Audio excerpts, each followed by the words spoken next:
When the UK government announced in 2020 that it would ban the sale of new petrol and diesel cars by 2030, the news sent shockwaves through the automotive world. It wasn't just a policy decision, it was a statement about the future of transport, about climate responsibility, and about leadership on the global stage. For decades, the car had been synonymous with fossil fuel engines, roaring exhausts, and petrol stations on every corner. But in one bold announcement, that world was given a deadline.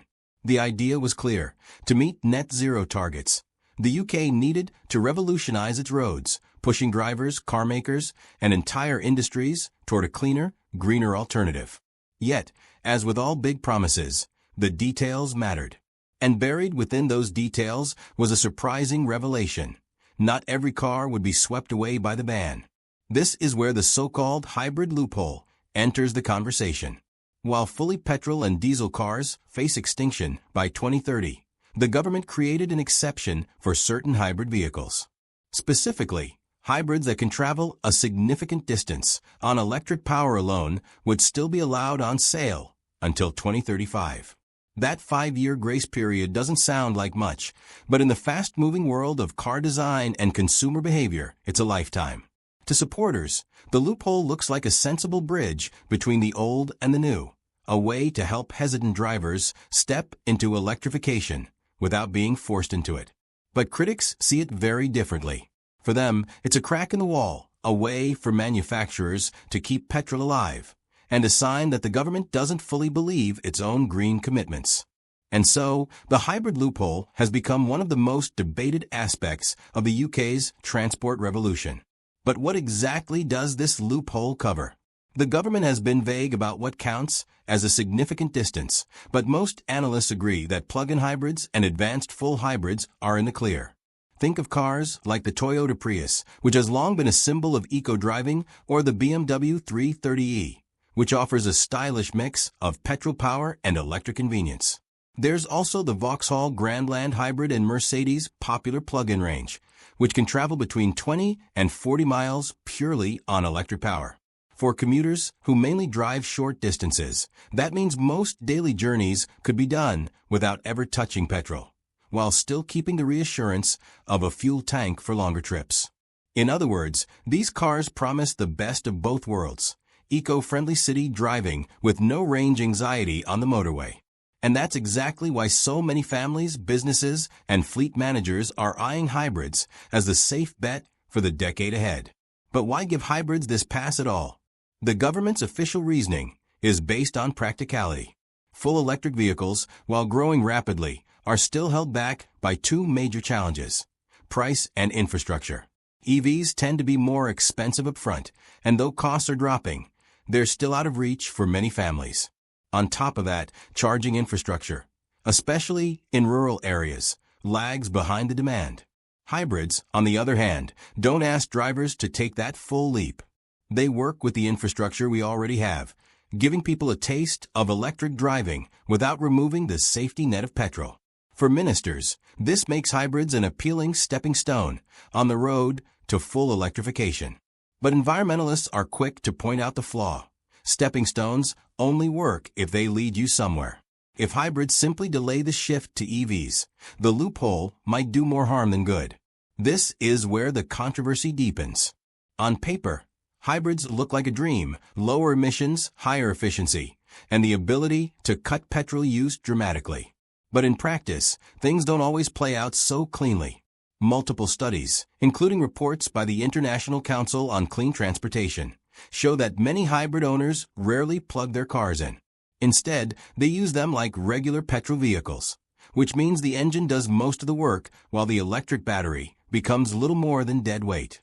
In some cases, hybrids can even be less efficient than standard petrol cars because they carry the extra weight of heavy batteries. For environmental campaigners, this is proof that the hybrid loophole is a dangerous distraction. Instead of pushing society toward real zero-emission driving, it risks locking us into another decade of half measures. The question then becomes, are hybrids a clever compromise or just a clever illusion? The car industry's reaction to the hybrid loophole has been fascinating. Companies like Tesla, who never invested in hybrids, dismiss them as outdated technology, a halfway house that wastes time and resources. For Tesla, the future is only electric, and every pound spent on hybrids is a pound not spent on building better EVs and charging networks. But other manufacturers, like Toyota, Mercedes, and BMW, see things differently. They've poured billions into hybrid research, and for them, the loophole is a lifeline. It gives them breathing space to sell the cars they've already designed, while gradually preparing their full EV lineups. Fleet operators and leasing companies also welcome hybrids, as they allow businesses to reduce their carbon footprint without fully relying on charging points. In short, the loophole has divided the industry into two camps: those racing toward full electrification and those holding on to the middle ground for as long as possible. For everyday drivers, the hybrid loophole raises both opportunities and headaches. On the one hand, it offers reassurance. If you buy a hybrid in 2029, you won't be left stranded when the 2030 ban kicks in. Your car will still be road legal, and similar models will continue to be sold until 2035.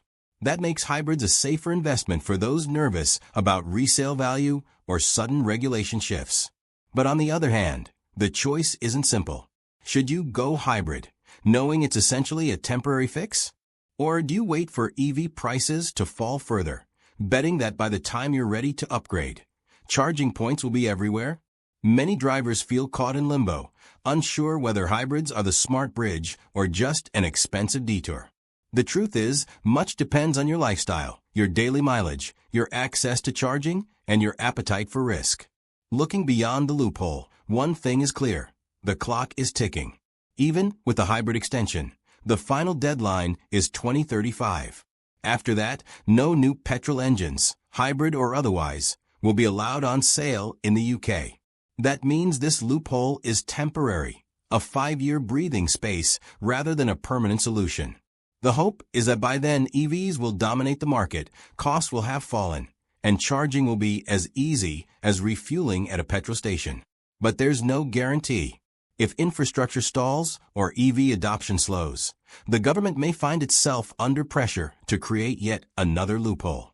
And so, the hybrid loophole isn't just about cars. It's about trust in technology, in government promises, and in the future of mobility itself. Whether hybrids are remembered as a smart compromise or a costly distraction, their role in shaping the next decade of UK driving is undeniable.